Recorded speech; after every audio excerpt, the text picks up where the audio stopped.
sur la partie la plus fine avec la trame la plus fine. Après on fait faire un tout petit point de piqûre. Donc après le crayon il s'efface bien. Et après par derrière justement il faut rentrer le coton que vous avez sous différentes formes, soit déjà filé, prisonnier, quoi. soit filé en bâtonnet, soit en watine, pour pouvoir rentrer en vous fonction. le poussez, quoi, vous le poussez. Voilà. Donc parce que le lin c'est un tissu qui s'élargit très bien.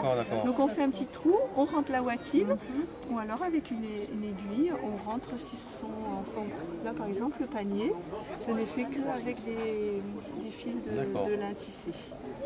En fait, il y a plusieurs compartiments quoi, qui sont voilà. fermés. Le but, c'est à chaque fois de faire, par exemple, ici sur la fleur de lys, ça va être pratiquement que du rembourrage parce que ce sont des grosses zones. Et puis là, ici, on passera plusieurs épaisseurs de fil. Donc on se réserve. Donc en passant par le lin qui s'élargit bien, qui se referme bien, on a possibilité de faire entrer un petit peu toutes les différentes formes. Le but, c'est de faire une épaisseur. Et en fait, on se servait pour quoi? C'est pour des nappes, c'est des habits? Ça dépend au début, tout le Moyen-Âge, on faisait des nappes, des édredons. Et les filles commençaient beaucoup à se faire des vêtements, mais pour les chevaliers, il y avait des gros dessins. Donc le lin pouvait être coloré parce qu'il était teinté après. Donc les habits, après, ils s'en sont servis beaucoup pour les habits. Après le Moyen-Âge, par contre, ça a disparu beaucoup, donc ils cachaient sur les dessous.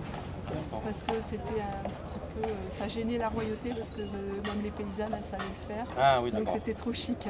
Donc ils ont arrêté pendant une petite période et c'est revenu après avec la Renaissance. Mais c'est vrai que tout le Moyen-Âge, elles en faisaient partout, elles avaient le temps, elles avaient que ça à faire. Oui, forcément, bien sûr. Mais après il y avait les travaux des champs quand même, c'était bien c'était un moyen de gagner leur vie aussi. Parce que c'est un travail qui se faisait payer, mais ils en avaient partout.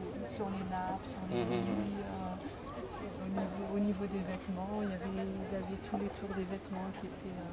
Oui, ça n'a aucune autre fonction que celle de faire joli, quoi. C'est pas parce qu'il y a du coton que c'est plus chaud, il n'y a rien à voir. Non, c'est pour faire joli, quoi. Esthétique, d'accord, oui. C'était juste esthétique, c'est intéressant. Pour rendre un petit peu les vêtements ou les nappes. D'accord. Les édredons, par contre, ça avait une certaine fonctionnalité. Esthétique, d'accord. Ça n'a pas rajouté absolument pas. Après, par exemple,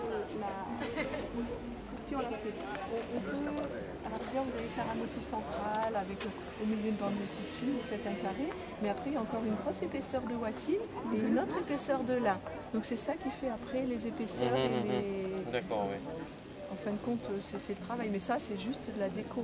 Et ceci, c'est à quoi? C'est une éplucheur de pouline, non? Là, elle vous fera voir tout à l'heure, si vous avez la possibilité de revenir, c'est pour faire du galon.